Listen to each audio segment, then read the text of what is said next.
ఒకవేళ ఇదే first time message వింటుంటే దీనికి ముందున్నటువంటి సిరీస్ అంతా వింటే మీకు చాలా క్లుప్తంగా అసలు ఉపవాసం అంటే అర్థం ఏంటి, ఉపవాసం ఎందుకు చేయాలి, ఎలా చేయాలి, ఎవరు చేశారు అనేటువంటి విషయాలు మనం ధ్యానించుకుంటూ వస్తా ఉన్నాం అనమాట. చూడండి, ఉపవాస దినం ప్రతిష్ఠించి వ్రత దినం ఏర్పాటు చేయడి యెహోవాను బ్రతిమాలుకొనుటకై పెద్దలను దేశంలోని జనులందరినీ మీ దేవుడైన యెహోవా మందిరంలోనికి సమకూర్చుడి. సమకూర్పు అనేది చాలా ఇంపార్టెంట్ అయినటువంటి విషయం అనమాట. కాబట్టి మనం ఏం చేస్తాం, మనకు సమకూర్చుకోవాలని అన్ని ఉంటాం కానీ మనం దేవునికి సమీపంగా ఉండేలాగా సమకూర్చోవాలన్నది చాలా ఇంపార్టెంట్ అనమాట.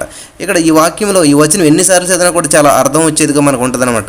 చూడండి, ఏంటంటే యెహోవాను బతిమాలుకున్నట్టుగా పెద్దలను దేశంలోని జనులందరినీ మీ దేవుడైన యెహోవా మందిరంలోనికి సమకూర్చుడి.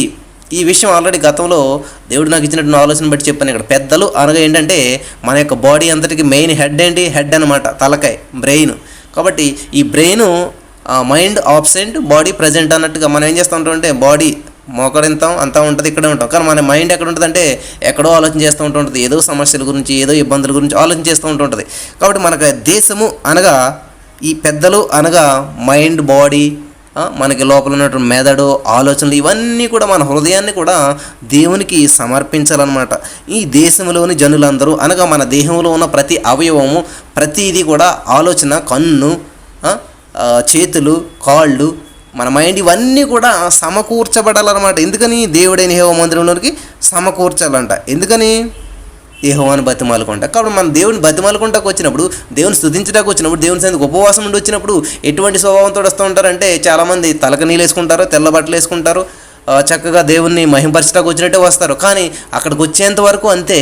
వచ్చిన తర్వాత వాళ్ళతో వీళ్ళతో కౌరులు చెప్తూ ఉంటుంటారు, సమయాన్ని అనవసరంగా వృధా చేస్తూ ఉంటుంటారు. మరి ఈరోజు మార్నింగ్ రాజనల్ల బ్రదర్ చక్కటి ప్రేయర్ పాయింట్ పెట్టారు. చక్కగా సమయాన్ని ఎలాగా చేస్తున్నారు ఏంటి, మరి అంతా కూడా దేవునిలో బలపడాలి అని చెప్పేసి చక్కటి ప్రార్థన పాయింట్ పెట్టారు. కాబట్టి ఈరోజు నా సమయాన్ని మనం ఎలా గడుపుతూ ఉన్నాం ఒక్కసారి ఆలోచన చేయాలి.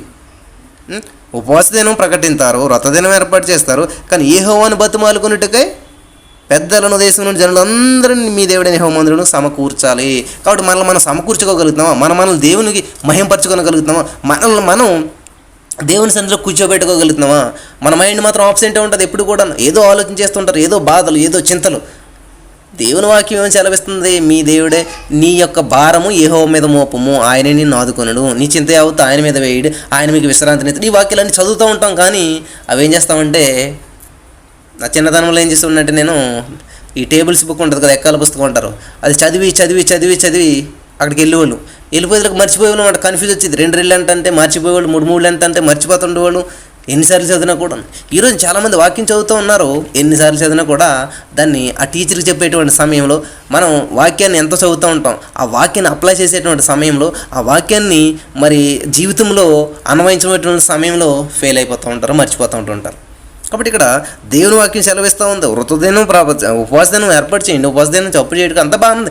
కానీ ఎందుకని చేస్తున్నాం ఉపవాసం అంటే అందరూ చేస్తున్నారు కాబట్టి చేస్తూ ఉన్నాం. ఎందుకని ఇది అంత చేస్తున్నాం అంటే ఏదో ఒక పూట భోజనం మానాలి కాబట్టి చేస్తున్నాం. ఇటువంటి వైఖరితో, ఇటువంటి పద్ధతితో చేసినటువంటి ఉపవాసం వల్ల ఏ విధమైనటువంటి బెనిఫిట్స్ మనం పొందుకోలేకపోతా ఉన్నాం. ఎందుకంటే చిన్నతనం నుంచి ఎన్నో ఉపవాసాలు చేస్తూ ఉన్నాం, ఏముంది ఉపయోగం? 2 రెళ్ళు 4 అని చిన్నతనం నుంచి చదువుతాను ఉన్నాం. అది గుర్తుందా? మనకి గుర్తులేదా? గుర్తుంది అంటే ఏంటంటే మన ప్రాసెస్ కరెక్ట్గా చేసినట్టు. మనం 100 సార్లు చదివినా కూడా గుర్తు లేకపోవట్లేదు అంటే ఏంటంటే మన మైండ్ దాని మీద పెడతలేదు. కాబట్టి అందుకనే చెప్తూ ఉన్నాడు ఇక్కడ ఏంటంటే పెద్దలను దేశంలోని జనులందరని. కాబట్టి మన మనస్సును, మన బ్రెయిన్, మన బుర్రను, మన యొక్క కాళ్ళను, చేతులను, హృదయాన్ని అన్నిట్లు పట్టుకొచ్చి దేవుని సన్నిధిలో కుమ్మరించి అప్పుడు దేవునికి ఏం చేయాలంట? బ్రతిమాలుకోవాలంట. హల్లెలూయా! అదండి దేవుని కొరకు ఏర్పాటు చేయబడినటువంటి దినం అంటేనే, అదండి దేవుని మహింపరిచేటువంటి దినం అంటేనే. ఈ రోజున వస్తూ ఉంటారు, అనేక సమస్యలతో నలిగిపోతూ వస్తూ ఉంటుంటాం. చాలామంది దేవుని సన్నిధికి వెళ్ళినప్పుడు ప్రతి వారికి సమస్యలన్నీ ఉంటుంటాయి. జీవితంలో ఊహించినటువంటి మరి సమస్యలన్నీ ఎదురవుతుంటుంటాయి. దేవుని సన్నిధికి వచ్చాక కూడా మనం ఏం చేస్తామంటే ఎంజాయ్ చేయాలంట, గంతులు వేయాలంట, కొవ్వుని దోళ్ళ వల్ల గంతులు వేసి దేవుని స్తుతించవలసినటువంటి మనం ఏదైతే సమస్యను పట్టుకుని దేవుని దగ్గరికి వచ్చామో ఆ సమస్యను గట్టిగా పట్టుకుంటాం. చూడండి, చర్చికి వెళ్ళినప్పుడు మనం ఏదైనా బ్యాగ్ ఏదైనా పెట్టుకెళ్ళి కూడన పట్టుకెళ్ళి అక్కడ పక్కన పెట్టుకుని 2 నిమిషాలు చెక్ చేస్తూ ఉంటాం కదా, ఉన్నదా పోయింది, ఎవరైనా తీసుకున్నారని. అలాగే ఈ సమస్యను కూడా ఏం చేస్తామంటే కూడన పట్టుకెళ్ళి దాన్ని దేవునికి దేవుని మీద వేయం. అది మనమే దాన్ని హోల్డ్ చేసుకుని ఈ సమస్యను ఎలా పరిష్కరించాలి, ఈ సమస్య నుంచి ఎలా బయటకు రావాలి, అలా ఆలోచన చేయటం వల్లే ఈరోజున మనం చేసిన ఉపవాసాలు, చేసిన ప్రార్థనలు ఇవన్నీ కూడా ఏ విధమైనటువంటి ఉపయోగం లేకుండా మారిపోతూ ఉన్నాయి. హల్లెలూయా. ఉపవాసం చేసేటప్పుడు ఎలా ఉండాలి, ఏం చేయాలి, ఏంటన్నది మనం గతంలో ఈ యొక్క వాక్యాలన్నింటిని మనం ధ్యానం చేసుకున్నాం. మరి చాలా అద్భుతమైనటువంటి వచనం ఇది. దయచేసి యోవేలు గ్రంథం 1:14 అంతా కూడా మీరు దాన్ని గుర్తు చేసుకుంటూ ఉండాలి ఎప్పటికప్పుడు. మరి ఈ రోజున మనం ఎంతమంది ఉపవాసాలు ఉన్నారో ఇవన్నీ ధ్యానం చేసుకుంటూ వచ్చాం. ఎజ్రా గురించి, నెహెమ్యా గురించి ఇవన్నీ ఉపవాసాలు ధ్యానం చేసుకుంటూ వచ్చాం. ఈ రోజున మరి ఆ యూదులుగా ఉన్నటువంటి వారు, ఆ ఇజ్రాయేల్ ప్రజలు అనేటువంటి వారు ఎలా ఉపవాసం చేశారు, ఆ ఉపవాసం ఎందుకని చేశారు, ఏంటనేటువంటి విషయాలను మనం ధ్యానిస్తూ వస్తూ ఉన్నాం. మరి ఆ యూదా వారు చేసినటువంటి ఉపవాసం గురించి నెహెమ్యా గ్రంథం 9వ అధ్యాయం మనం చూసినట్లయితే అక్కడ 1 నుంచి 37 వచనాల వరకు అక్కడ చాలా స్పష్టంగా మనకి ఆ విషయాలన్నీ కూడా కనిపిస్తూ ఉన్నాయి. మనం వాటిని ధ్యానం చేసుకుందాం. నెహెమ్యా గ్రంథం 9వ అధ్యాయం 1 నుంచి చూసుకుంటూ వెళ్ళినట్లయితే, ఈ నెల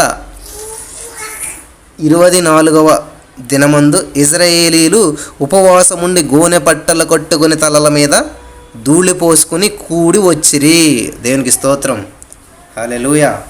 ప్రియమైనటువంటి సహోదరి స్నేహితులారా, ఇక్కడ గమనించవలసినటువంటి విషయం ఏంటంటే, యోవేలు గ్రంథంలో ఉన్నటువంటిది ఏంటంటే, ఉపవాస దినం ప్రతిష్ఠించుడి, వ్రత దినం ఏర్పరచుడి, యెహోవాను బ్రతిమాలుకొనుటకై పెద్దలను దేశంలోని జనులందరినీ మీ దేవుడిని యెహోవా మందిరంలో సమకూర్చుడి. అంటే కూడి రండి, అందరినీ పిలవండి, అందరినీ రమ్మండి అని చెప్తున్నారు. ఇక్కడ మరి ఈ ఇజ్రాయేల్ ప్రజలు చూసినట్లయితే ఎలా ఉన్నారంట, ఉపవాసం ఉండి గోనె పట్టలు కట్టుకొని తల మీద ధూళి పోసుకొని కూడి వచ్చిరి. హల్లెలూయా. కూడి వచ్చిరి.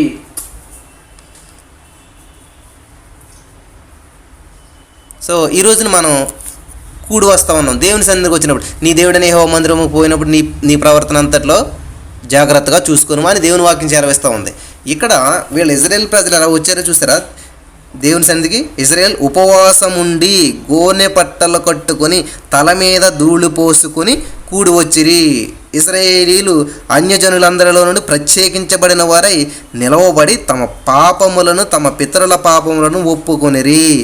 మరియు వారు ఒక జాము సేపు తామున్న చోటనే నిలవబడి తమ దేవుడైన యెహోవా ధర్మశాస్త్రము గ్రంథమందు చదువుచూ వచ్చిరి. ప్రియమైనటువంటి వారులారా, అనేక మంది ఉపవాస దినాల గురించి మనం ధ్యానం చేసుకుంటూ వచ్చి ఉన్నాం. అనేక అద్భుతాలు మనం తెలుసుకున్నాం. ఇక్కడ ఈ రోజున ఈ ఇశ్రాయేలీలు యూదులుగా ఉన్నటువంటి వారు, మరి ఈ యూదా వారు చేసినటువంటి ఆ యొక్క ఉపవాసం అనేది, ఈ ఇశ్రాయేలీలు ఆ ఉపవాసం ఎలా చేశారనేది మనం ధ్యానం చేస్తే, మనం దేవుని మందిరంకి వెళ్ళినప్పుడు ఎలా వెళ్తూ ఉంటాం, చక్కటి మంచి బట్టలు పట్టుకుని, అంటే బట్టలు కట్టుకోవద్దని అర్థం కాదు, కానీ ఇక్కడ దేవుని సన్నిధికి వచ్చినప్పుడు మనం ఏం చేయాలి, ఎలా చేయాలి, ఉపవాసం చేసేటప్పుడు ఎటువంటి ఉపవాసం చేయాలి, ఎలా చేయాలి అనేది చాలా గతంలో కొన్ని ధ్యానించుకున్నాం. మరి ఈ రోజున వీళ్ళ జీవితంలో వీళ్ళు ఎటువంటి ఉపవాసం చేశారు, దేవుని సన్నిధిలో మనం ఎటువంటి ప్రార్థన చేస్తే అది ఫలించేట్టుగా ఉంటుంది, దేవుని సన్నిధికి మనం ఎలా వస్తే దేవుడు మనల్ని ఇష్టపడతాడు అనేటువంటి అద్భుతమైనటువంటి విషయాలు ఇక్కడ కనబడతాం. ఇశ్రాయేలీలు ఏం చేస్తారంటే ఉపవాసం ఉండి, హల్లెలూయా, గమనించండి ఏంటంటే ఉపవాసం ఉండి. మనకి యోవేలు గ్రంథం 1:14 ఏం చేస్తుంది, ఉపవాస దినము ప్రతిష్ఠించుడి అని ఉన్నది. కాబట్టి ఇలా ఏం చేశారు, ప్రతిష్ఠించుకున్నారు, వాళ్ళు ఉపవాసం ఉన్నారు, ఆ వ్రత దినాన్ని ఏర్పాటు చేసుకున్నారు. అలా ఉపవాసం ఉండి తర్వాత ఏం చేశారంట, వాళ్ళు గోనె పట్టలు కట్టుకొని, ఇది చాలా ఇంపార్టెంట్ అండి. గోనె పట్ట కట్టుకోవటం అంటే అర్థం ఏంటంటే, ఇప్పుడు మనం గోనె పట్ట కట్టుకోమని అర్థం కాదండి. గోనె పట్ట దేనికి సాదృశ్యం అంటే తగ్గింపుకు సాదృశ్యం. గోనె పట్ట దేనికి సాదృశ్యం అంటే మాకున్నటువంటి అహమును, మాకున్నటువంటి కోపమును, మాకున్నటువంటి ఈ అనాలోచనను, మాకున్నటువంటి ఆ పనులన్నిటినీ, మాకున్నటువంటి ఏది ఇంపార్టెంట్ అనుకున్న అన్నిటిని తీసివేసి నీకు ఇష్టమైనటువంటి తగ్గింపు అనేటువంటి మనస్సు అనేటువంటి వస్త్రాన్ని మేము, తగ్గింపు వస్త్రాన్ని మేము ధరించుకుంటా ఉన్నాం, మమ్మల్ని మేము తగ్గించుకుంటా ఉన్నాం అని చెప్పడానికి గోనె బట్టలు కట్టుకుని తలల మీద ధూళి పోసుకొని కూడి వచ్చిరి. చూసారా, తలల మీద ధూళి పోసుకోవడం అంటే ఏంటంటే బూడిది, మా తలంపులన్నీ బూడిద వంటివే, మేము ఎందుకు పనికిరానటువంటి వారు, మా ఆలోచనలన్నీ వ్యర్థమే, మేము ఆ మట్టిలో కలిసిపోయేటువంటి బూడిద వంటి వాళ్ళం, కాబట్టి మా తలంపుల్లోంచి వచ్చేటువంటి ఆలోచనలన్నీ కూడా వ్యర్థములే కాబట్టి బూడిదతో సమానము మేము, ఇంతటి నీచమైనటువంటి స్థితి నుంచి ఉన్నటువంటి మమ్మల్ని నువ్వు ఏర్పాటు చేసుకున్నావు, మేము అయినా కూడా మీకు వ్యతిరేకంగా జీవిస్తూ ఉన్నాం అనేటువంటి తగ్గింపునకు సాదృశ్యం అనమాట. కాబట్టి ఈరోజున మనం దేవుని సన్నిధికి వస్తూ ఉన్నప్పుడు ఎటువంటి ప్రణాళికలతో వస్తూ ఉన్నాము. కానీ ఇక్కడ ఇజ్రాయేల్ ప్రజలు ఎలా వస్తూ ఉన్నారంట, ఉపవాసం ఉండి గోనె బట్టలు కట్టుకొని తలల మీద ధూళి పోసుకొని కూడి వచ్చిరి. ఇక్కడ యోవేలు గ్రంథంలో మనకు సెలవిస్తుంది, సమస్త జనులను సమకూర్చుడి అని ఉంది. సమకూర్చుడి అని ఉన్నది. సమకూర్చడం మంచిదే. ఎటువంటి సమకూర్పు ఉండాలి మనకి? ఈ రోజున మనిషి చూసినట్లయితే ఎటువంటి సమకూర్పు అంటే ఇంటిలో ప్రతిదీ కూడా ఆటోమేటిక్ అనమాట. బట్టల మిషన్, ఆనియన్స్ కట్ చేయడం మిషన్, ఇల్లు తొడవటం మిషన్, అన్నీ కూడా ప్రతిదీ కూడా మెషిన్ అయిపోయింది అనమాట.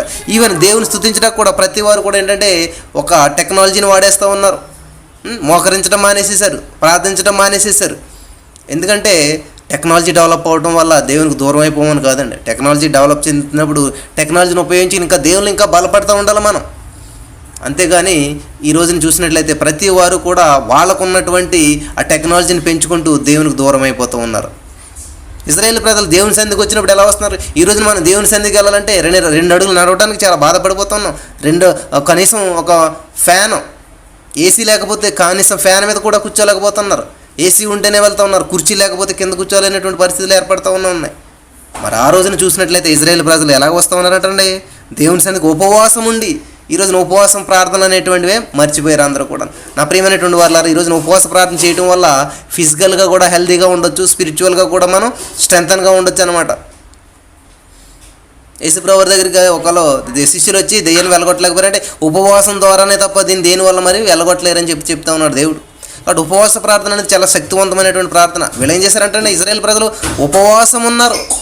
ఉపవాసం ఉండి ఆకారం వికారంగా పెట్టుకోలేదు, ముఖం వికారం చేసుకోలేదు, జోలిపోయినటువంటి మొక్కలతో తిరగట్లేదు వాళ్ళు. ఆ ఉపవాసం ఉండి ఏం చేశారంటే గోనె బట్టలు కట్టుకొని, కాబట్టి మనం పట్టు వస్త్రాలు కట్టుకుంటూ ఉంటుంటాం, తప్పని నేను అంటలేదు.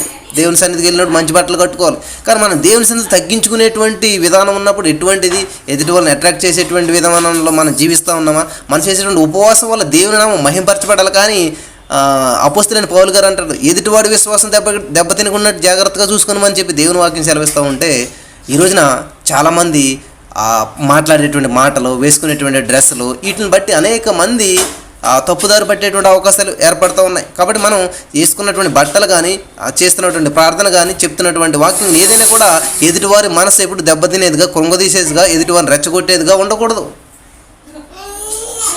వీళ్ళు చూడండి ఏం చేస్తూ ఉన్నారు, వీళ్ళకి ఏమైనా తక్కువ? ఇజ్రాయేల్ ప్రజలు గొప్ప స్థితిలో ఉండవలసినటువంటి వారు దేవుని సన్నిధికి వస్తున్నప్పుడు ఎంత తగ్గించుకుంటూ ఉన్నారు. మరి దేవుని మీద భయము, భక్తి ఉన్నప్పుడు చక్కటి మనం నిర్ణయం తీసుకుంటూ ఉంటుంటాం. దేవుని మహింపరిచేటువంటి రీతిలో మనం ఉండగలుగుతూ ఉంటాం. కాబట్టి దేవుని సన్నిధికి వచ్చేటప్పుడు ఎప్పుడు కూడా అంటే ప్రతిసారి ఉపవాసం ఉండమనే కాదు, ప్రతిసారి గోనె బట్ట కట్టుకోమనే కాదు. గోనె బట్ట అనేటువంటిది నిజమైన గోనె బట్ట అని కాదు, అక్కడ కాదు. తగ్గించుకోవటం, మనకున్నటువంటి సమస్తాన్ని ఒక పెంటగా ఎంచుకుంటాం అనమాట. ఆ బూడిదని తల మీద వేసుకోవటం అంటే అంతా కూడా పెంటతో సమానం. పెంట మీద బూడిద వంటి వాడు నేను అని చెప్పి అటువంటి స్థితిలో మనం తగ్గించుకుని దేవుని సన్నిధికి వెళ్ళాలి తప్ప, ఈ రోజున చూసినట్లయితే దేవుని సన్నిధికి వస్తూ ఉంటారు చాలామంది, వాళ్ళ ఇష్టానుసారంగా మాట్లాడుకుంటూ ఉంటారు, పక్క వాళ్ళతో మాట్లాడతారు, వీళ్ళ వాక్యం వినరు, పక్క వాళ్ళ వాక్యం వినకుండా మరి ఒక సిస్టమైనటువంటి లైఫ్ని జీవించలేకపోతూ ఉన్నాం ఈ రోజున. ఎందుకంటే దేవుడి మీద భయభక్తులు కలిగి ఉండాలి, మనం దేవుని మీద ఆసక్తి కలిగి ఉండాలి, దేవుని వాక్యం వినాలి, వాక్యం ద్వారా మన జీవితాలు మలుచుకోవాలి, దేవుని మనం బలపరచాలనేటువంటి స్థితిలో మనం ఉండాలి. హల్లెలూయా. ప్రియమైనటువంటి సహోదరి స్నేహితులారా, మరి మీ మనసులో బాధపడుతున్నాయంటే దేవుడు మీతో మాట్లాడుతున్నట్టే. ఎందుకంటే మన దేవుని సన్నిధికి వెళ్తున్నప్పుడు నీ దేవుడిని యెహోవా మందిరం పోయినప్పుడు నీ ప్రవర్తన అంతా జాగ్రత్తగా చూసుకుని మనం చెప్పి దేవుని వాక్యం సెలవిస్తూ ఉంది. మరి వాక్యానుసారంగా ఉందాం మనం. ఎవరో చెప్పారు, ఎవరో చేస్తారని కాదు, కానీ వాక్యానుసారంగా మనం జీవించగలుగుతున్నామా? వాక్యానుసారమైనటువంటి జీవితం మనలో ఉన్నదా అని ఒకసారి మనం ఆలోచన చేస్తే మన జీవితంలో చాలా స్పష్టంగా కనబడుతుంది. ఎవరో మిమ్మల్ని ప్రశ్నించవసరం లేదు, మనల్ని మనమే ప్రశ్నించుకుందాం. మన యొక్క జీవితాలు ఎలా ఉన్నాయి, మన ప్రవర్తన ఎలా ఉన్నదని. మరి గోనె పట్ట కట్టుకుని తల మీద ధూళి పోసుకుని కూడి వచ్చిరి. హల్లెలూయా. తగ్గించుకున్న వాళ్ళందరూ కలిసి వచ్చారంటండి. తనను తాను తగ్గించుకున్న వాళ్ళంతా కూడా కలిసి వచ్చారు. ఈ రోజున ఎలా వస్తుంటారు, గుంపులుగా వస్తుంటారు చాలామంది చర్చెస్కి. ఒక స్టేటస్ ఉంటుంది, ఒక స్టేటస్ అంతా ఒకటి కలిసి ఉంటారు. కానీ ఇక్కడ తగ్గించుకునేటువంటి వాళ్ళు, ధూళి పోసుకునేటువంటి వారు వాళ్ళంతా కూడా దేవుని సన్నిధి కూడి వచ్చి ఇశ్రాయేలీయులు అన్యజనులందరిలో నుండి ప్రత్యేకించబడిన వారై నిలవబడి తమ పాపములను, తమ పితరుల పాపములను ఒప్పుకొనిచిరి. అదండి విషయం అదనమాట. ఉపవాసం ఉన్నప్పుడు ఏం చేయాలంట? మనలో ఉన్నటువంటి ప్రతి తప్పిదాలను, మనలో ఉన్నటువంటి ప్రతి వంకరతరాలను సరళం చేసుకోవాలన్నమాట. దేవుని ఎదుట ఒప్పుకొని విడిచిపెట్టాలన్నమాట. ఎందుకంటే ఆయన కనికరము, ప్రేమ, జాలి కలిగినటువంటి దేవుడు కాబట్టి మన అతిక్రమలను దాచిపెట్టక ఒప్పుకొనివాడు, అతిక్రమలు దాచిపెట్టక వాటి ఒప్పుకొని విడిచిపెట్టేవాడు వర్ధిల్లుతాడంట. కాబట్టి దేవుని సన్నిధిలో మనం వర్ధిల్లాలి, అభివృద్ధి చెందాలి, ఆశీర్వించబడాలి అంటే ఒప్పుకొని విడిచిపెట్టాలంట. హల్లెలూయా, థ్యాంక్ యూ జీసస్. పరిశుద్ధాత్మ దేవుడా నీకే వందనాలు యేసయ్యా, నువ్వు సహాయం చేస్తున్నందుకు వందనాలు నా తండ్రి. మరి ఈరోజు నా ప్రభా, ఎవరైతే ఈ యొక్క వాక్యం వింటూ ఉన్నారో వారందరూ నీ అభిషేకపు ఆత్మను విడుదల దయచేయమని, నీ సన్నిధి వారిని ఆవరించినట్లు చేయమని ప్రార్థిస్తున్నాం తండ్రి. హల్లెలూయా, థ్యాంక్ యూ జీసస్. మరి ఇశ్రాయేలీయులు అన్యజనులందరిలో నుండి ప్రత్యేకించబడిన వారే నిలవబడాలండి. ఇక్కడ చాలా అద్భుతమైనటువంటి మాట ఇది. ప్రత్యేకించబడ్డవాడు ఎలా ఉంటాడంటే అన్యజనుల్లో నుంచి ప్రత్యేకించబడిన వారే నిలవబడి. ఈరోజు చాలామంది ప్రత్యేకించబడ్డారు. బ్రదర్ మేము బాప్తిసం పొందాం, వెరీ గుడ్, ప్రత్యేకించబడ్డారు. మరి నిలబడ్డారా, పడిపోయారా? గమనించాలి, ఇక్కడ నిలబడ్డారా, పడిపోయారా? దేవునికి ఇక్కడ చూడండి చాలా అద్భుతమైనటువంటి మాటలు ఇక్కడ కనిపిస్తాయి. ఇశ్రాయేలీయులు అన్యజనులలో నుంచి ప్రత్యేకించబడిన వారై ఉపవాసం ఉన్నారు. ఉపవాసం ఉన్నటువంటి తర్వాత వాళ్ళు ఏం చేస్తున్నారు? గోనె బట్ట కట్టుకున్నారు. ఉపవాసం ఉంటే సరిపోదండి. ఈరోజు చాలామంది ఉపవాసాలు చేస్తూ ఉంటారు, కానీ తగ్గింపు జీవితం అనేది రాదు. ఉపవాసం ఉండి బూతులు తిట్టే వాళ్ళు ఉన్నారు, ఉపవాసం ఉండి తప్పుడు వ్యాపారాలు చేసేటువంటి వాళ్ళు ఉన్నారు, ఉపవాసం ఉండి లంచాలు ఇచ్చుకునే వాళ్ళు ఉన్నారు, ఉపవాసం ఉండి ఇంకా చాలా చేసేటువంటి వాళ్ళు ఉన్నారు, మోసాలు చేసేవాళ్ళు, దోసాలు చేసేవాళ్ళు, పక్క వాళ్ళతో కొట్లాడుకునేటువంటి వాళ్ళు, సమయాన్ని వృధా చేసినటువంటి చాలామంది ఉన్నారు. కానీ వీళ్ళేం చేస్తున్నారంట? ఉపవాసం ఉండి గోనె బట్ట కట్టుకుని తలల మీద ధూళి పోసుకుని సమస్తం పెంటగాయించుకున్నారు. మా జీవితం ఏమి లేదు, మాకున్న సమస్తం అంతా వ్యర్థమే అని చెప్పి అంత తగ్గించుకుని ఏం చేస్తున్నారంట? వాళ్ళు ఇశ్రాయేలు అన్యజనులందరిలో నుండి ప్రత్యేకించబడిన వారై. వావ్, ఉపవాసం ఉన్నారు, తర్వాత గోనె బట్ట కట్టుకున్నారు, తలల మీద బూడిద వేసుకున్నారు, తర్వాత అన్యజనులందరిలో నుంచి ప్రత్యేకించబడ్డారు. అక్కడి వరకు వస్తూ ఉంటారు చాలామంది. కొన్ని విషయాల్లో ప్రత్యేకించబడుతూ ఉంటుంటారు, కానీ కొన్ని విషయాల్లో కలిసిపోతూ ఉంటుంటారు. నిన్నటి కాల సమయంలో చాలామంది కలిసిపోయి ఉంటారు. అందులో అందరితో పాటు ఏదో సామెత ఉంటుంది కదా, నలుగురితో. కాబట్టి ఏం చేస్తుంటుంటారంటే నేను చాలామంది కలిసిపోయి ఉంటారు అనమాట. నిన్న డీపీలు, స్టేటస్లు అన్నీ చూస్తే తెలుస్తుంది అనమాట ఎంతమంది కలిసిపోయారు. చూడండి, ప్రత్యేకించబడ్డారా, కలిసిపోయారా అన్నటువంటిది మనకి ఇటువంటి ప్రత్యేకమైనటువంటి సమయాలు వచ్చినప్పుడు తెలుస్తుంది అనమాట. మనం ప్రత్యేకించబడిన వారుగా ఉన్నామా, స్పెషల్ పీపుల్గా ఉన్నామా, లేదా అందరిలో ఒక్కడిగా ఉన్నామా మనం, లేకపోతే అందరికీ ఒక్కడిగా ఉన్నామా మనం. చూడండి, 100 మందిలో మనం ఒక్కడిగా ఉండకూడదు. మనం ఒక్కడము 100 మందికి ఒక ప్రత్యేకమైనటువంటి వ్యక్తిగా ఉండాలి. ఎందుకంటే దేవుడు మనల్ని ప్రత్యేకించాడు. అంతకు ప్రత్యేకించినటువంటి సమయాన్ని కేటాయించి నిన్ను, నన్ను, నీకు ఉన్నటువంటి ఫింగర్ ప్రింట్స్, ఐలాసెస్ ఇవన్నీ కూడా స్పెషల్గా తయారు చేయడంటే సమయాన్ని కేటాయించాడు దేవుడు. హల్లెలూయా. కాబట్టి ఈరోజున మనం ఒక ప్రత్యేకించబడిన వారుగా ఉన్నామా, 10 మందితో కలిసిపోయేటువంటి వారుగా ఉన్నాం మనం. నలుగురు ఏం చేస్తే అదే చేద్దామండి, ఎందుకు వచ్చిన బాధ అని అనుకుంటూ ఉంటారు చాలామంది. కాబట్టి లేదు, ప్రత్యేకించబడినటువంటి వారుగా ఉండాలన్నమాట. ఎవరైతే దేవుని అంగీకరిస్తూ ఉంటారో, ఎవరైతే దేవుని సన్నిధికి వస్తూ ఉంటారో, ఈ ఇశ్రాయేలు ప్రజలు ఏం చేశారంట? ఉపవాసం ఉండి గోనె బట్ట కట్టుకొని తల మీద ఏం చేశారంట? ధూళి పోసుకుని కూడి వచ్చారంట. ఇశ్రాయేలీలందరూ కూడా అన్యజనులలోని ప్రత్యేకించబడిన వారై నిలవబడి. వండర్ఫుల్ వర్డ్ అండి ఇక్కడ, నిలవబడి అనండి అందరూ కూడా దయచేసి. నిలవబడి మనకి కొరింథీ పత్రికలో మాట ఉంటుంది ఏంటంట, నిలుచున్నానని తలుచుకునేవాడు తాను సరిగ్గా నిలుచున్నాడో లేదో చూసుకునే వాళ్ళని చెప్పి అక్కడ ఒక చక్కటి మాట ఉంటుంది. నిలుచున్నానని తలంచుకునేవాడంట తను సరిగా నిలుచున్నాడో లేదో చూసుకునే వాళ్ళనంట, తను పడిపోకున్నట్లు చూసుకునే వాళ్ళనంట. ఈరోజు చాలామంది దేవుని నమ్ముకుంటూ ఉంటారు, మేము నిలబడే ఉన్నాం అనుకుంటూ ఉంటారు, కానీ వాళ్ళు పడిపోయి ఎంతో కాలం అయింది, చాలా రోజునైంది, పతనం అయిపోయారు వాళ్ళు. తన భక్తి జీవితం అంతా నాశనం అయిపోయినటువంటి స్థితిలో చాలామంది ఉన్నారు ఈ రోజున. నిలబడ్డామని చెప్పుకుంటూనే పడిపోయినటువంటి వాళ్ళు చాలామంది ఉన్నారు ఈ రోజున. నిలకడైనటువంటి జీవితాన్ని జీవిస్తున్నటువంటి చాలామంది ఉన్నారు ఈ రోజున. కానీ వీళ్ళు ఏం చేస్తున్నారంట? దేవుని దగ్గరికి వచ్చారు, ఫస్ట్ గోనె బట్ట కట్టుకున్నారు, తర్వాత తల మీద బూడిద ధూళి పోసుకున్నారు, తర్వాత ఏం చేశారు? అన్యజనులు అందరి నుంచి ప్రత్యేకించబడిన వారే నిలబడ్డారు అన్నమాట. కాబట్టి దేవుడు మనకు ఒక ప్రత్యేకత ఇచ్చాడు, దాన్ని నిలబెట్టుకోగలుగుతాం మనం. దేవుడు మనల్ని ఒక ప్రత్యేకమైనటువంటి వారికి చేశారు, దాన్ని నిలబెట్టుకోగలుగుతాం మనం. వాళ్ళ నాన్నలు సంపాదించి పెట్టాడండి, వాడు నిలబెట్టుకున్నాడండి. వాళ్ళ నాన్న పేరు వాడు నిలబెట్టాడండి, వాళ్ళ నాన్న ఉద్యోగం వీడు నిలబెట్టాడండి, వాళ్ళ నాన్న పేరు వీడు నిలబెట్టాడండి అంటుంటాం కదా మన ఈ లోకంలో. మరి దేవుడు మనకి ఇచ్చినటువంటి నీతిని మనం నిలబెట్టుకోకుంటున్నామా? దేవుడు మనకి ఇచ్చినటువంటి రక్షణను మనం నిలబెట్టుకోగలుగుతున్నామా? దేవుడు మనకి ఇచ్చినటువంటి ఈ యొక్క దేవుని సన్నిధిని మనం నిలబెట్టుకోగలుగుతున్నామా? దేవుడు మనకి ఇచ్చినటువంటి ఆ పరిశుద్ధతను మనం నిలబెట్టుకోగలుగుతున్నామా? ఆలోచించేయండి ప్రియమైనటువంటి సహోదరి స్నేహితులారా, ఒక్కసారి ఆలోచించేయండి. ఎంతకీ నిలబడి ఉన్నామా? మనం పడిపోయినటువంటి స్థితిలో మనం ఉన్నామా? ఉపవాసం చేస్తూనే ఉన్నాం అంటే అక్కడ ఒక మెట్టు అది. చూడండి, ఉపవాసం అనేది ఒక మెట్టు అనమాట. అక్కడ దాకా వచ్చి గోని బట్ట కట్టుకుంటే తగ్గించుకోవాలి. ఆ ఉపవాసం అనే మెట్టు దాకా ఇచ్చి ఆగిపోతారు కొంతమంది. గోని బట్టలు కట్టుకుంటారు కొంతమంది, అంటే తగ్గించుకున్నట్టే ఉంటారు. తల మీద దూడి పోసుకుంటారు, అంటే మాటల్లో నేను బూడిదని నేను పెట్టనంటూ ఉంటుంటారు. అక్కడ దాకా వస్తుంటారు కొంతమంది. ప్రత్యేకించబడినటువంటి వారు, అంటే ఈ లోకానికి డిఫరెంట్గా జీవించాలి కాబట్టి మనం అందరూ చేసినట్టు తినకూడదు, అందరూ తినకూడదు, కాబట్టి కొంచెం స్పెషల్గా ఉండాలి మనం అని చెప్పేసి ఏం చేస్తూ ఉంటారంటే, ఎవరైనా ఇదే కార్యక్రమాలు చెప్తే వెళ్ళకుండా ఉంటారో అంత బాగానే ఉంటుంది. ప్రత్యేకించబడుతూ ఉంటారు. కానీ నిలబడేటువంటి విషయం వచ్చేటప్పటికి, అమ్మో మా ఇంట్లో బాగోదండి మేము వెళ్ళలేకపోతేని, మా ఇంట్లో మళ్ళీ వేరేగా చూస్తారండి మమ్మల్ని అందరినీ, కాబట్టి మేము విషయంలో నిలబడలేమండి, పడిపోతాం అని చెప్పి స్వయంగా పడిపోయేటువంటి వాళ్ళు చాలామంది ఉన్నారు మనలో. కాబట్టి ఈ వాక్యం అర్థమవుతుందని అనుకుంటా ఉన్నాను నేను. అందరికీ ఆమెన్ చెప్దాం ఒకసారి. ఆమెన్. అర్థమైన వాళ్ళందరూ కూడా ఆమెన్ చెప్దాం. ఒక్కసారి మనం ఆత్మ పరిశీలన చేసుకుందాం. నేను నిలబడ్డాను అసలేని. ఇప్పుడు నిలబడతామంటేని, నిలబడటం అంటే ఏంటి అసలని? సమస్య వచ్చినప్పుడు దాన్ని తట్టుకుని, మా ఇంటి దగ్గర నేను చూసినప్పుడు 96లో చాలా భయంకరమైనటువంటి గాలివాన వచ్చింది. ఆ గాలివాన వచ్చినప్పుడు అనేకమైన చెట్లు పడిపోయినాయి. కేవలం అతి కొన్ని చెట్లు మాత్రమే నిలబడి ఉన్నాయి. ఎందుకని పడిపోయినాయి చెట్లు అంటే, బలమైనటువంటి గాలి వేసినప్పుడు వాటిలో వేరు బలం లేక, వాటిలో సత్తా లేక, వాటిలో తట్టుకునేటువంటి దమ్ము లేక పడిపోయినాయి అన్నమాట. చాలా చెట్లు పడిపోయినాయి, ఒకటి కాదు రెండు కాదు. మా ఏరియాలో ఉన్న కొబ్బరి చెట్లు అన్నీ పడిపోయినాయి. కొన్ని వేల చెట్లు పడిపోతాయి. అందులో చాలా ప్రత్యేకించబడినటువంటి చెట్లు కొన్ని మాత్రమే నిలబడి ఉన్నాయి. అదండి నిలబడతామంటే. నిలబడటం అంటే మామూలుగా రెండు కాళ్ళ మీద నిలబడతామని కాదు. నిలబడి ఉండటం అంటే మనకి శత్రువు మనల మీద దాడి చేసిన, ఆ భయంకరమైనటువంటి తుఫాను వచ్చినా, భయంకరమైనటువంటి గాలి వచ్చినా, సుడిగాలి వేసి తిప్పికొట్టినా, వర్షం వచ్చినా, ఎండ వచ్చినా, ఏది వచ్చినా కూడా అన్నిటికీ తట్టుకుని నిలబడంట. చూడండి, అది నిలబడటం అంటే. హల్లెలూయా, దేవునికి స్తోత్రం. కాబట్టి ఈరోజున మనం వాక్యం చదువుతూ ఉంటాం. ఆ వాక్యం చదివినప్పుడు మనకి ఏంటంటే, నిలబడ్డాను నేను, స్టాండ్, దేవుని కొరకు నేను నిలబడ్డాను అనేటువంటి ధైర్యం మనలో ఉన్నదా?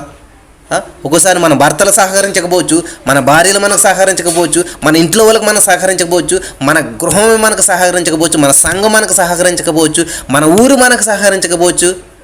మరి తెనాల్లో కుమార్ గారిని ఒక సహోదరు ఉంది.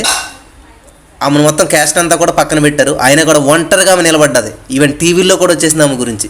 మరి ఆమె యొక్క సాక్ష్యాన్ని కూడా మేము మధ్యకి తీసుకొస్తాను. నిలబడటం అంటే అదండి, మనకు అందరూ సపోర్ట్ చేసి ఉన్నప్పుడు కాదు నిలబడతాం. ఆ చెట్లు ఈ చెట్లు నడ్డేసి నిలబడితే ఆ చెట్టు నిలబడ్డట్టు కాదు. చాలా చెట్లు నిలబడుతుంటాయి. ఆ చెట్టును అనుకుని ఈ చెట్టును అనుకుని, ఆ చెట్లు కొమ్మలు వేసుకుని ఈ చెట్లు కొమ్మలు వేసుకుని కొన్ని నిలబడుతూ ఉంటుంటాయి. వాళ్ళ వేర్లు మాత్రం బలంగా ఉండవు. ఏదో కొంచెం ఆ చెట్టుకో అనుకుని ఈ చెట్టుకో అనుకుని కొంచెం నిలబడతాయి. కానీ ఆ చెట్లు స్టాండర్డ్, ఆ పక్కన చెట్లు వాటికి కూడా ఏదో టైం వస్తుంది, అవి సైడ్ అవుతాయి అనమాట. సైడ్ అయిన వెంటనే ఏ గాలి లేకపోయినా ఉడుకుని పడిపోతాయి చెట్లు. అంటే నా జీవితంలో నేను చూశాను అనమాట. కొన్ని చెట్లు పడిపోతున్నప్పుడు మేము ఏం చేసేవాళ్ళం అంటే, పక్కన ఉన్నటువంటి చెట్టు వేసి మేము కడతా ఉండేవాళ్ళం అన్నమాట, పడిపోకుండా ఉంటుందని చెప్పేసి. హల్లెలూయా. కాబట్టి ఈరోజు మీరు ఎవరినో అనుకుని ఉన్నారు? సర్వోన్నతుడైనటువంటి దేవుని మీద ఆనుకున్నప్పుడు మీరు ఎప్పటికీ పడిపోరు అనమాట. మీ వేర్లను బలంగా పాతుతాడు దేవుడు. మీ వేర్లు బలంగా లోపలికి ఉండేలా చేస్తారనమాట. అప్పుడు ఎట్టి పరిస్థితులను మనం పడిపోలేం, ఎటువంటి సమస్యలకు మనం లొంగిపోమన్నమాట. హల్లెలూయా. మరి ఇది 37వ వచనం దాకా ఉంది. ఇది మరి ఎన్ని రోజులు పడుతుందో కానీ ఈ వాక్యం, మనం ఇంకా 2 వచనాల్లోనే ఉండిపోయాం. చూడండి, వారు నిలబడి తమ పాపములను తమ పితరుల పాపములను ఒప్పుకొనిరి. చూడండి, ఈరోజు మన గురించి మనం ఆలోచించినటువంటి టైం లేనటువంటి సమయం లేనటువంటి రోజుల్లో నివసిస్తున్నట్టు మనం వీళ్ళు ఏం చేస్తున్నారు, తమ పితరుల పాపమును కూడా ఒప్పుకుంటూ ఉన్నారంట. కాబట్టి మనం ప్రార్థన చేసినప్పుడు ఎప్పుడు కూడా యోబు గారు ఏం చేసేవాడు అంటేనట, తమ పిల్లల కొరకు రోజు బలి అర్పించేవాడు అంటారు. ప్రతి నెల కాదండి, ప్రతి సంవత్సరం కాదంట. మనం ఏం చేస్తున్నాం, నెలకోసారి జస్ట్ ఈ యొక్క 5 రోజులు 6 రోజులు ఉపవాస ప్రార్థనలో పాలు పంచుకోవడానికి మనకు సమయం కుదరట్లేదు. కానీ యోబు గారు ఏంటంటే చాలా ధనవంతుడైన, చాలా బిజినెస్ మ్యాన్ అయినా కూడా ఏం చేస్తున్నాడు, రోజు పిల్లలందరి కొరకు బలి అర్పిస్తూ ఆ పాపక్షమాపణ నిమిత్తం దేవుని దగ్గరికి వెళ్ళి ప్రార్థన చేస్తూ ఉన్నాడంట. ఈరోజు మనం అటువంటి సమయము, అటువంటి శ్రద్ధ, అటువంటి భక్తి, అటువంటి నిలకడ కలిగినటువంటి జీవితం మనలో ఉన్నదా? మారాలి. అందుకే ఓ భక్తుడు అంటాడు, మారాలి మారాలి నీ మనసే మారాలి, మారిన మనసు దేవునికి ఇస్తే ఫలితం ఉంటుంది. మారామంటూ మస్కా కొడతారు. చాలా బాగుంటుంది పాట, నాకు గుర్తులేదు కానీ నేను ఊర్లో ఉన్నప్పుడు చక్కగా మా చర్చిలో ఒక ఆమె పాడుతూ ఉండేది అనమాట, పెద్ద ఆమె. బాగుండేది, నేను చిన్నతనంలో ఉన్నప్పుడు విన్నానేది, నాకు గుర్తులేదు ఆ పాట. కాబట్టి మారాలి మనసు మారాలి. మారిన మనసు దేవునికి ఇస్తే ఫలితం ఉంటుంది తప్ప మంచి విత్తనాన్ని భూమిలో ఎత్తే ఏమేస్తుంది, తిరిగి మొలకెత్తుతుంది. అంతేగాని పనికి మళ్ళీ విత్తనం వాటికి అక్కడ వేస్తే ఉపయోగం ఏమైనా ఉంటుందా? విత్తనానికి ఉపయోగం లేదు, భూమికి ఉపయోగం లేదు. ఈరోజు మనం మారినటువంటి మనస్సును దేవునికి ఇవ్వాలంట. వీళ్ళు దేవుని సన్నిధికి వచ్చినప్పుడు ఎలాగ వచ్చారు? చక్కగా ఉపవాసం ఉన్నారు. ఏదైతే దేవునికి సన్నిధికి అడ్డుగా వస్తుందో దేవునితో సహవాసం చేయడానికి సిద్ధపడి వచ్చారు. దేవునితో సహవాసం చేసేటప్పుడు మనం ఎలా ఉండాలంట?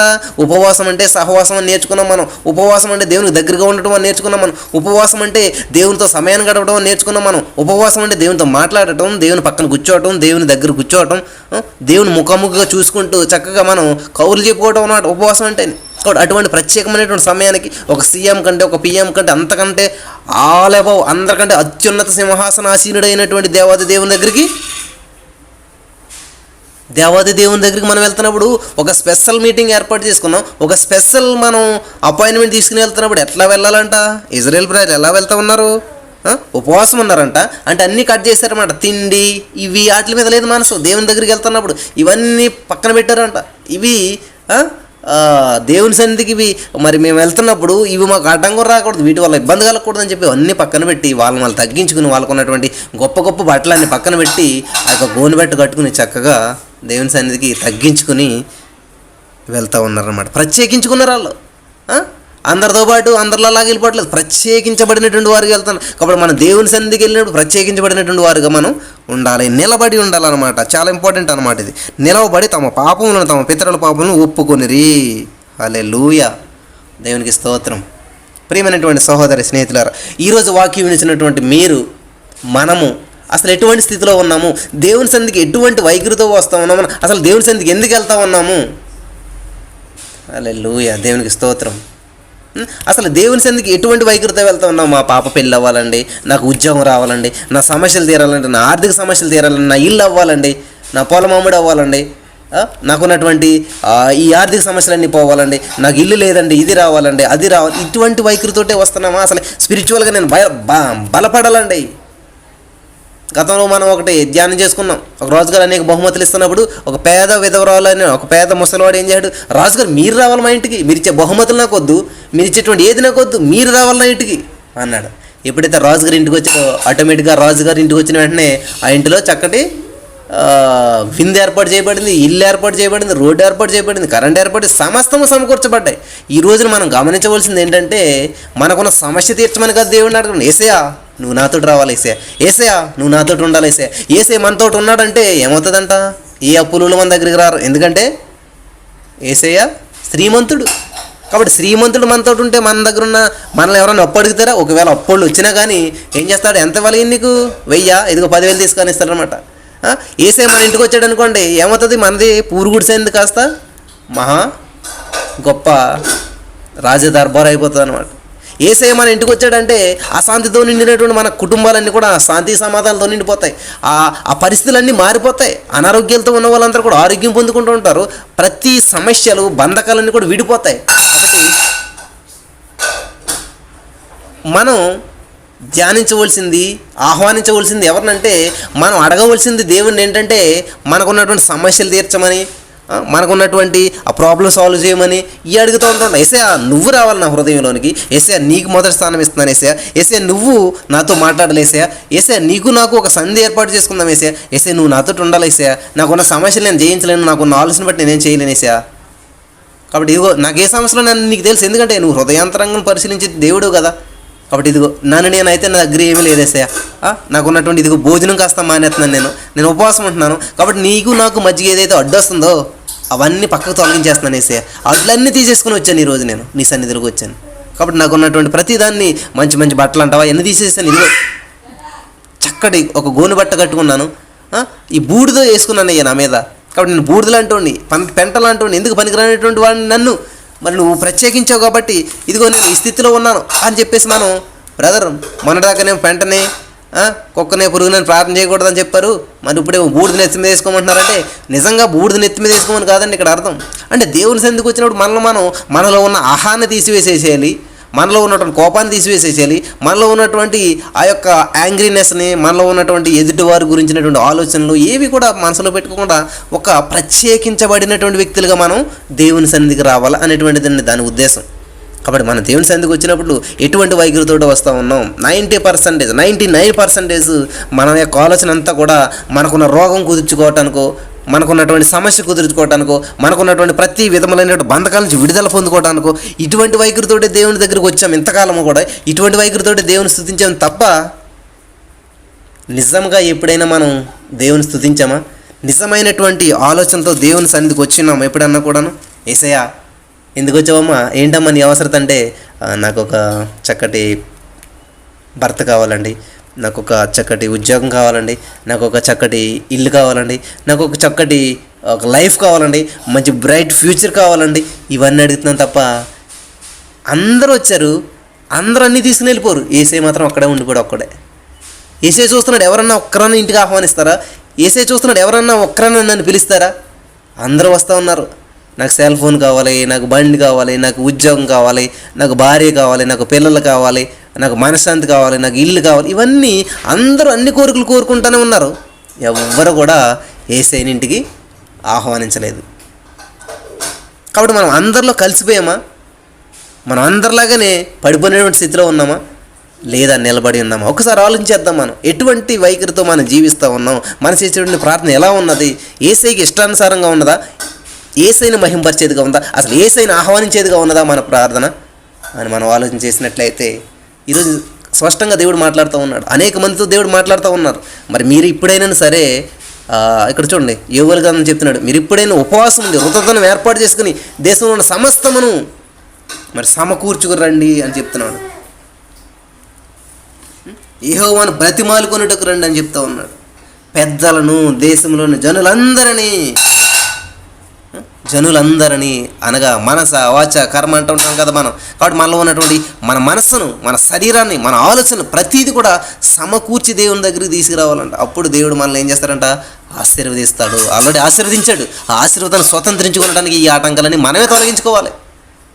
హల్లెలూయా, దేవునికి స్తోత్రం కలిగిన గాక. కాబట్టి గవర్నమెంట్ జాబ్ మనకి ఏమంటారు, నోటిఫికేషన్ వేసినప్పుడు ఆల్రెడీ జాబ్ ఇచ్చేసింది గవర్నమెంట్. కానీ దాన్ని స్వతంత్రించుకోవడానికి మనమే ఏం చేయాలి? అప్లై చేసుకోవాలి. మనం ఏం చేయాలి? ప్రిపేర్ అవ్వాలి. ప్రభుత్వం ప్రిపేర్ అవుతుందా? ప్రభుత్వం ఏమన్నా ఎగ్జామ్ రాస్తుందా? ఎగ్జామ్ పెడుతుంది ప్రభుత్వం. హల్లెలూయా, దేవునికి స్తోత్రం కలిగిన గాక. ఆల్రెడీ అనౌన్స్ చేసింది, ఇగో ఇన్ని జాబులు అని చెప్పేసి ఆల్రెడీ దేవుడు అనౌన్స్ చేశాడు. పరలోక రాజ్యము దుఃఖపడువారు ధన్యులు వారు ఓదార్చబడతారని చెప్పి దేవుని వాక్యం సెలవిస్తూ ఉంది. కాబట్టి దేవుడు ఆశీర్వదించేశాడు, ప్రతిదీ మంచిదని చెప్పి ఉన్నాడు. ఆ ఆశీర్వాదానికి మనం వారసులుగా చేయాలని చెప్పి దేవుని ఆలోచన అన్నమాట. ఆ ఆశీర్వాదాన్ని స్వతంత్రించుకోకుండా ఏదైతే మనల్ని ఆటంకపరుస్తుందో అడ్డుబండ్లన్నింటిని మనం తొలగించుకోవాల్సినటువంటి అవసరం ఈ రోజున ఉన్నదనమాట. మరి దేవుని ఇచ్చినటువంటి ఆశీర్వాదాన్ని ఆశీర్వాదాన్ని పొందుకోవడానికి మనకి మధ్యలో ఏది అడ్డొస్తుంది? దాన్ని అంతా తొలగించుకోవాలి. మన కోపమా, మన ద్వేషమా, మనలో ఉన్నటువంటి ఏదైతే మరి ఆ బంధకాలుగా, ఆ బందీలుగా మనం చేసేస్తున్నాయి, ఆ కట్లన్నింటిలో మనం ఏం చేయాలంట? తెంపుకుని వెళ్ళిపోతుండాలన్నమాట. అడ్లను తొలగించుకుంటూ వెళ్ళిపోతుండాలన్నమాట. కాబట్టి ఎదురు వాళ్ళకి క్షమించలేనటువంటి గుణం మీకు అడ్డొస్తూ ఉంటుంది దేవుని యొక్క ఆశీర్వాదం పొందుకోవడానికి. ఈరోజు అనేక మంది ఆశీర్వదించబడిపోవడానికి కారణం, ఆశీర్వదించబడకపోవడానికి కారణం ఎదుటి వాళ్ళని క్షమించలేకపోవడం. ఆ ఎదుటి వారి మీద ఉన్నటువంటి కోపము, ద్వేషము దేవుని సన్నిధిని అనుభవించకుండా చేస్తుంది. దేవుడిచ్చేటువంటి ఆశీర్వాదాన్ని పొందుకోకుండా చేస్తూ ఉంటుంది. మనం పడిపోయినట్టే. అలా అయితే పడిపోయినవాడు పరిగెట్టగలుగుతాడా? పడిపోయినవాడు ముందు నుంచుంటేనే కదా నడవగలిగేది, నడిచేవాడు కదా పరిగెట్టగలుగుతాడు. అసలు మనం నుంచునే స్థితిలోంచి పడిపోయినప్పుడు మనం ఎలా పరుగులు తీయగలుగుతాం? అలా ఓపికతో పరిగెత్తదని చెప్తా ఉన్నాడు దేవుని వాక్యం చూసినట్లయితే. కాబట్టి మనం అసలు నిలబడలేనటువంటి స్థితిలో మనం ఉంటే ఎలా పరిగెత్తగలుగుతాం? ఆలోచన చేయండి ప్రియమైనటువంటి సహోదరి స్నేహితులారా. వీళ్ళు చేసేటువంటి విధానం చాలా అద్భుతంగా ఉన్నదన్నమాట. వాళ్ళ పాపమును, వాళ్ళ పితరుల పాపమును ఒప్పుకుంటూ ఉన్నారంట. మరియు వారు ఒక జాముసేపు తామున్న చోటనే నిలబడి తమ దేవుడైన యెహోవా ధర్మశాస్త్రమందును చదువుచూ వచ్చిరి. అదండి విషయం. ఎంత స్టెప్ బై స్టెప్ దేవునికి దగ్గర అవుతా వస్తున్నారు చూసారా? యెహోవా ధర్మశాస్త్రమును చదువుచూ వచ్చిరి. ఇక్కడ ఉపవాసం ఉంటాం బాగానే ఉంటుంది, మన పనులు మనం చేసుకుంటాం, మన ఉద్యోగాలు మనం చేసుకుంటుంటాం, మన పనులు మన విధానంలో మనం మునిగిపోతుంటుంటాం. బైబిల్ చదవం, ప్రార్థన చేయం, దేవుని వాక్యాన్ని అసలే ధ్యానించమన్నమాట. కాబట్టి ఇవి చాలా ఇంపార్టెంట్ అయినటువంటి విషయాలు ఇక్కడ మనం చూస్తూ ఉన్నాం. ముందేం చేస్తున్నారంటే వాళ్ళు ఉపవాసం ఉన్నారు, ఆ తర్వాత ఏం చేస్తూ ఉన్నారు, గోని బట్ట కట్టుకున్నారు, ఆ తర్వాత ఏం చేస్తున్నారు, ధూళిని నెత్తి మీద పోసుకున్నారు, ఆ తర్వాత ఏం చేస్తున్నారు, ప్రత్యేకించబడినటువంటి వారుగా ఉండి ప్రత్యేకించబడిన వారి నిలబడ్డారంట. ఆ నిలబడిన తర్వాత ఏం చేస్తూ ఉన్నారు, వాళ్ళ పాపములు వాళ్ళ పితరుల పాపములు ఒప్పుకుంటూ ఉన్నారంట. దేవునికి స్తోత్రం, హల్లెలూయా. అలాగే మళ్ళా ఏం చేస్తున్నారంటే ఒక జాము సేపు తామున్న చోటనే నిలబడి తమ దేవుడైన యెహోవా ధర్మశాస్త్ర గ్రంథమును చదువుచూ వచ్చిరి. వండర్ఫుల్ వర్డ్ అండి ఇది. ధర్మశాస్త్ర గ్రంథమును చదువుచూ వచ్చిరి. కాబట్టి ఇదండి మనం చేయవలసినటువంటి నిజమైనటువంటి ఉపవాసం అంటే. ఉపవాసము అనగా అక్కడితో అయిపోయింది, భోజనం అనేది సరిపోయింది అనుకుంటుంటాం మనం. కానీ ఇన్ని విధాలైనటువంటి పనులు మనం చేయవలసినటువంటి వారమై ఉన్నాం. మరి ఇదే వాక్యాన్ని మరలా రేపటి గల సమయంలో కూడా మరి మనం ధ్యానించబోతున్నాం. దయచేసి ప్రతి వారు కూడా మరి రెగ్యులర్గా ఈ యొక్క వాక్యాలను వినాలని చెప్పి ప్రభు పేరిట మీ అందరికీ తెలియజేస్తూ ఉన్నాం. హల్లెలూయా. కాబట్టి వాళ్ళు దేవుని వాక్యాన్ని చదువుచూ వచ్చిరి. ఎంత అద్భుతమండి. ఈరోజు మనం చదువుతూ వస్తున్నామా? చదివేసామంటారు చాలామంది. మేము చాలాసార్లు చదివేసామండి, మాకంతా తెలుసండి, మాకంతా వచ్చండి అంటూ ఉంటుంటారు చాలామంది. ప్రియమైనటువంటి సహోదరి స్నేహితులారా, ఎన్నిసార్లు చదివినా కూడా ప్రతిసారి నూతనత్వం కనిపిస్తూ ఉంటుంది దేవుని వాక్యంలో. యెహోవా కొరకు ఎదురు చూసేవారు నూతన బలం పొందుకుంటారంట, నూతన రెవల్యూషన్ పొందుకుంటారంట, నూతన ఆత్మ చేత నింపబడతారంట. మరి ఈరోజున మనం యెహోవా కొరకు ఎదురు చూస్తున్నామా, లేకపోతే మనుషుల కొరకు ఎదురు చూస్తున్నామా, సహాయం కొరకు ఎదురు చూస్తున్నామా, ఈ లోకంలో ఉన్నటువంటి పరిస్థితుల కొరకు ఎదురు చూస్తున్నామా? మరి ఏ విషయంలో మనం ఎదురు చూస్తూ ఎటువైపు చూస్తూ ఉన్నాం? దేవుని మీద మన దృష్టిని కేంద్రీకరించినప్పుడు, దేవుని మీద మన దృష్టిని మరి పెట్టినప్పుడు, దేవుని కొరకు ఎదురు చూస్తున్నప్పుడు నూతన బలం పొందుకుంటూ ఉంటాం. హల్లెలూయా. దేవునికి స్తోత్రం కలుగును గాక. వాళ్ళు చూడండి, యెహోవా ధర్మశాస్త్ర గ్రంథమును చదువుచూ వచ్చిరి. హల్లెలూయా. ఒక జాము సేపు తమ పాపములను ఒప్పుకొనుచు దేవుడైన యెహోవాకు నమస్కారం చేయుచు వచ్చిరి. నమస్కారము అంటే ఏంటంటే దేవుణ్ణి స్తుతించడము, దేవుని ఆరాధించడం, దేవుని మహింపరచడం, దేవుని ఘనపరచడం. హల్లెలూయా. దేవునికి స్తోత్రం కలుగును గాక. ఒక జాము సేపు తమన్న చోటనే నిలవబడి తమ దేవుడైన యెహోవా ధర్మశాస్త్ర గ్రంథమును చదువుచూ వచ్చిరి. చాలా అద్భుతమైనటువంటి విషయం, గమనించాలంతా కూడా. వస్తున్నాం సన్నిధికి, ఎలా వస్తున్నాం? చదువుతూ వస్తున్నామా? దేవుని వాక్యాన్ని ధ్యానిస్తూ వస్తున్నామా? హల్లెలూయా. గమనించండి ఒకసారి, ఎప్పుడన్నా దేవుని వాక్యాన్ని మనం ఎంత శ్రద్ధగా చదువుతున్నాం, దేవుని పట్ల మన యొక్క మరి ఆ విధానం అనేది ఎట్లా ఉన్నదో ఒకసారి ఆలోచన చేయండి. హల్లెలూయా. దేవునికి స్తోత్రం కలుగును గాక. Thank you Jesus. పరిశుద్ధాత్మ దేవుడానికి వందనాలు యేసయ్య. హల్లెలూయా. మాతో మాట్లాడుతున్న విధానాన్ని బట్టి నీకు వందనాలు తండ్రి. ఇక్కడ అనేక మంది ఆదరించబడుతున్నట్లు నువ్వు చేస్తున్నందుకు వందనాలు యేసయ్య. Hallelujah. Oh thank you Lord, thank you Jesus. ప్రియమైనటువంటి సహోదరి స్నేహితులారా, ఆత్మ పరిశీలన చేసుకుందాం. మనం ఒక్కసారి మనం పడిపోయినటువంటి స్థితిలో ఉన్నామా, నిల్చున్నటువంటి స్థితిలో ఉన్నామా, ప్రయాణం చేయగలుగుతున్నామా, నడవగలుగుతున్నామా, ధ్యానిస్తున్నామా అన్నది ఒకసారి ఆలోచించేద్దాం. హల్లెలూయా. చదువుచూ వచ్చిరన్న మాట చాలా అద్భుతమైనటువంటి మాట అండి. చదువుచూ ధ్యానిస్తూ దివారాత్రము ధ్యానించేవాడు ధన్యుడంట. హల్లెలూయా. మనం ధన్యులుగా ఉండాలనుకుంటాం, గొప్పవారిగా ఉండాలనుకుంటాం, దేవుని మహింపరచాలనుకుంటూ ఉంటాం. కానీ ఒక్క యాంగిల్లోనే చూసుకుంటూ వెళ్ళిపోతుంటాం. మనం దేవుని వాక్యాన్ని అసలు చదవం. మనం పాటలు పాడమంటే చాలామంది పాడుతూ ఉంటారు, లేకపోతే ప్రసంగం చెప్పండి చాలామంది చెప్తూ ఉంటుంటారు, లేకపోతే సాక్ష్యం చెప్పండి చాలామంది చెప్తుంటారు. కానీ మనకి చూడండి, ఒక కర్రీ చేసుకున్నప్పుడు ఈవెన్ అందులో ఉప్పు వేసి, కారం వేసి, ఇవన్నీ వేసినప్పుడు మాత్రం అది కర్రీ అవుతుంది, టేస్ట్ వస్తుంది. అందులో ఏ ఒక్కటి లోపించినా కూడా టేస్ట్ అనేది పోతుంది అనమాట. ఈరోజు మన ఆత్మీయ జీవితంలో రుచికరమైనటువంటి జీవితాలు మనం జీవించలేకపోతున్నాం అంటే కారణం ఏంటంటే ఇది ఇక్కడ ఇజ్రాయేల్ ప్రజలు వీళ్ళు చేసినటువంటివి ఎన్నో ఉన్నాయి చూసారు. ఇక్కడ ఫస్ట్ వాళ్ళు ఏం చేస్తారు, ఉపవాసం ఉన్నారు, తర్వాత గోనె బట్ట కట్టుకున్నారు, తర్వాత తల మీద ధూళి పోసుకున్నారు, తర్వాత ఏం చేశారు, అన్యజనులందరిలో నుండి ప్రత్యేకించబడిన వారై ఉన్నారు. అన్యజనులందరిలో నుంచి ప్రత్యేకించబడినటువంటి వారు అన్నటువంటి మాట చాలా అద్భుతమైనటువంటిది. ఈరోజు అన్యజనులు అన్నింటిలో నుంచి మనం ప్రత్యేకించబడినటువంటి వారుగా ఉంటున్నామా? అన్యుల వలె మనం కూడా కోపడుతున్నామా? అన్యుల వలె మనం కూడా మరి ఈ ముహూర్తాలు తీర్థాలు ఇవన్నీ మనం పాటిస్తూ ఉన్నామా? అన్యుల వలె మనం కూడా అటువంటి జీవితాలు మనం జీవిస్తూ ఉన్నామా? అన్యుల వలె మనం ఎదురు చూపులు చూస్తూ ఉన్నామా? అన్యుల వలె మనం ఎదురులు పాటిస్తూ ఉన్నామా? అన్యుల వలె మనం రోజులు పాటిస్తున్నామా? ఇవన్నీ చూసినట్లయితే ఖచ్చితంగా అవునని చెప్తాం. ఎందుకంటే మనం అన్నీ పాటిస్తూనే ఉన్నాం. ఈ రోజున చూసినట్లయితే ప్రతి ఒక్కరు కూడా ఈరోజు మంచిది కాదు, ఈ టైం మంచిది కాదు అనేటువంటి చూస్తూ ఉన్నారు. పెళ్ళిళ్ళు చేసేటప్పుడు ముహూర్తాలు పెట్టుకుంటూ ఉంటారు, బయటికి వెళ్ళేటప్పుడు ఎదురు చూస్తూ ఉంటారు. ఇవన్నీ కూడా అన్యుల వలె చేస్తున్నప్పుడు అన్యుల్లో నుండి ప్రత్యేకించబడిన వారు ఎలాగవుతాం మనం? బాప్తిస్మ ఇచ్చినంతరాన్ని ప్రత్యేకించబడిన వారు అయిపోతామండా? ఉపవాసం ఉన్నంతరాన్ని ప్రత్యేకించబడిన వారు అయిపోతుంటాం? లేదు. అన్యులు చేసేటువంటి కార్యక్రమాలన్నిటిని మనం చేసినట్లయితే మనకే అన్యులకి తేడా ఏముంది స్పష్టంగా తెలిసిపోతుంది. ఈ రోజున ఒక్కసారి మనం ఆత్మ పరిశీలన చేసుకుంటే నేను ప్రత్యేకించబడ్డానా నిజంగానా? బాప్తిస్మ అంటే తీసుకుని ఉండొచ్చు, ఏదో బైబిల్ అంటే చదువుతూ ఉండొచ్చు, ప్రార్థన అంటే చేస్తూ ఉండొచ్చు, కానీ ప్రత్యేకించబడ్డామా అంటే లేదు అని ఖచ్చితంగా చెప్పొచ్చు అనమాట. ఎందుకంటే మనం చేసే పనులన్నీ కూడా లోకస్తులు చేసినట్టే మనం చేసేస్తున్నాం, లోకస్తులు నడిచినట్టే నడిచేస్తున్నాం, మనం కూడా లోకస్తులుగానే మనం జీవించేస్తూ ఉన్నాం.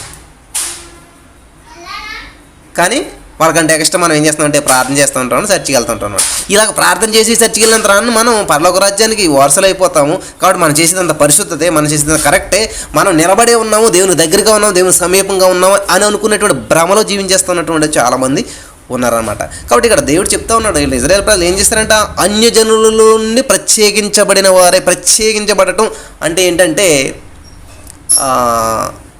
గతంలో ఒక ఎగ్జాంపుల్ చెప్పాను మీకు అందరికి అర్థమవడం కోసం అని చెప్పి. ఒక వ్యక్తి బైబిల్ పట్టుకెళ్ళి అన్ని బుక్స్ ఉన్నటువంటి బుక్స్ పైన పెట్టాడంట. పెడితే ఈ బుక్ పైన పెట్టావేంటి అని అందరూ ఆ బుక్ని తీసేసి ఏం చేశారంటే అన్నింటికంటే అడుగుని పెట్టారంట. వావ్, నా బుక్ అన్నింటిలో భారాన్ని నా బుక్ ఏమో వస్తుందని చెప్పాడంట, ఆ బైబిల్ ఏమో వస్తుందని చెప్పాడంట. అలా కాదు, పైన కాదు, కింద కాదు, మధ్యలో పెడతానని చెప్పినప్పుడు వావ్, అన్నింటికంటే నా బుక్ కేంద్రంగా ఉందని చెప్పాడంట బైబిల్ని. ఇలా చెప్తున్నాడు అని చెప్పి ఆ పుస్తకాన్ని ఏం చేశారంట, దూరంగా విసిరి పడేశారంట. అప్పుడు ఆ వ్యక్తి ఏమన్నాడంటే తెలుసా, అన్నిటికంటే నా బుక్ ప్రత్యేకించబడింది, ఈ మిగతా పుస్తకాలతో కలిసేటువంటిది కాదు, పరిశుద్ధ గ్రంథం చాలా ప్రత్యేకించబడింది కాబట్టి చాలా దూరంగా విసిరిపారేశారు. చాలా ప్రత్యేకించబడిందన్న. ప్రత్యేకించబడిందంటే మిగతా వాటికి చాలా దూరంగా ఉంటుంది అనమాట. ప్రత్యేకించబడిందంటే కూడా ఒక ప్రత్యేకమైనటువంటి విధానం కలిగి ఉంటుంది. ఈ రోజున మనం ప్రత్యేకించబడిన వారుగా ఉన్నామా, లేకపోతే లోకస్తుల్లో కలిసిపోయి మనం లోకస్తులు ఎలా చేస్తున్నారో మనం అలా చేస్తున్నాం, లోకస్తులు ఎలా జీవించేస్తున్నాం మనం అలా జీవించేస్తా ఉన్నాం? అయితే మనం ప్రత్యేకించబడినటువంటి వారు కాదు. పౌరుషం లేనటువంటి వాళ్ళం, ప్రాణం లేనటువంటి వాళ్ళం. ప్రాణం లేనటువంటి చేప ఎలాగైతే కొట్టుకుపోతుంటుందో ప్రవాహంలో, అలాగే లోకంలో పద్ధతులకు మనం కొట్టుకుని పోతున్నాం, లోకంలో ఉన్న విధానాలకు కొట్టుకుని పోతున్నాం, లోకంలో ఉన్న మనుషులతో కలిసి మనం కూడా కొట్టుకుని పోతూ ఉన్నాం. కాబట్టి మనం ప్రత్యేకించబడిన వారు ఏమాత్రం కూడా కాదు. ప్రత్యేకించబడిన వారు ప్రత్యేకమైనటువంటి జీవితం జీవిస్తారు.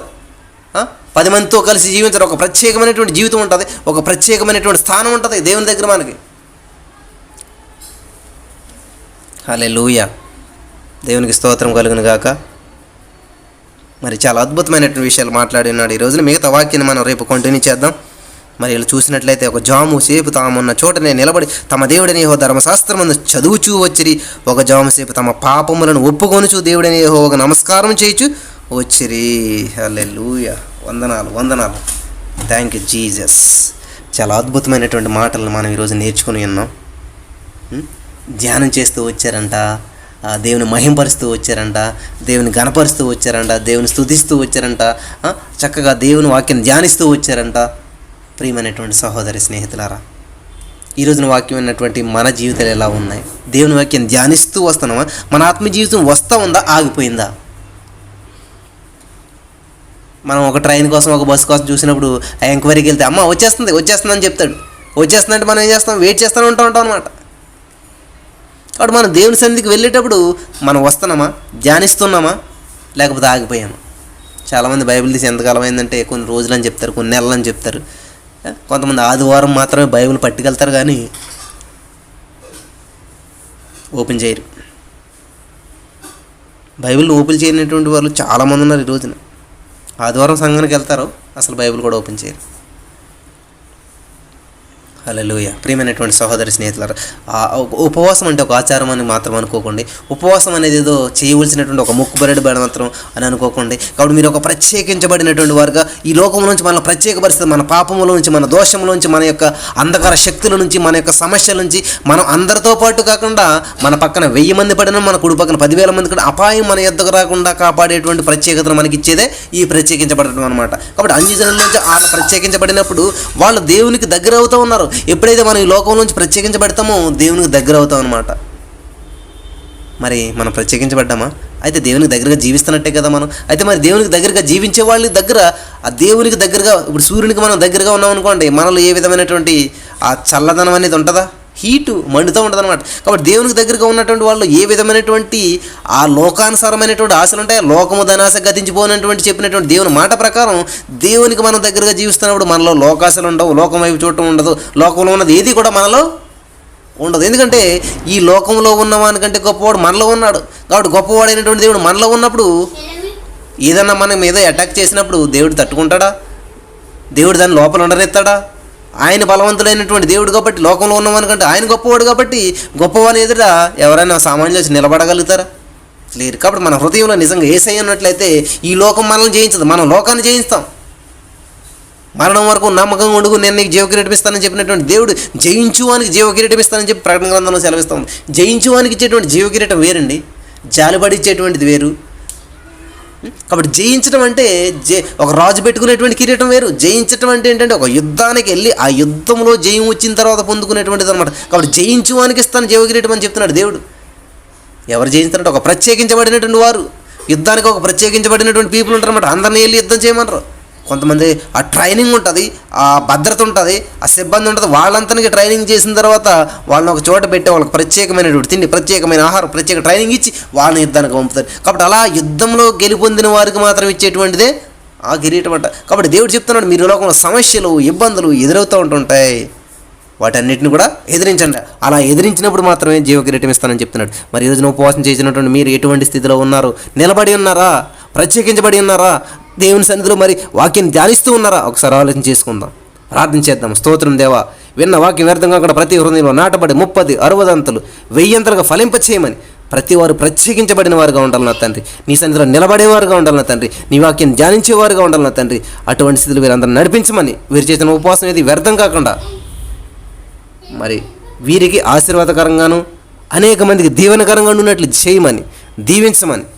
ఇంతవరకు ఎవరైతే వాక్యం విన్నారో, ఎవరైతే వాక్యం ద్వారా బలపడ్డారో వారి హృదయాలను మన ఈ రోజు నుంచి నువ్వు ప్రత్యేకపరిచినందుకు వందనాలు. ఈ రోజు నుంచి నీ ఆత్మచేత నింపుచ్చినందుకు నీకు వందనాలు.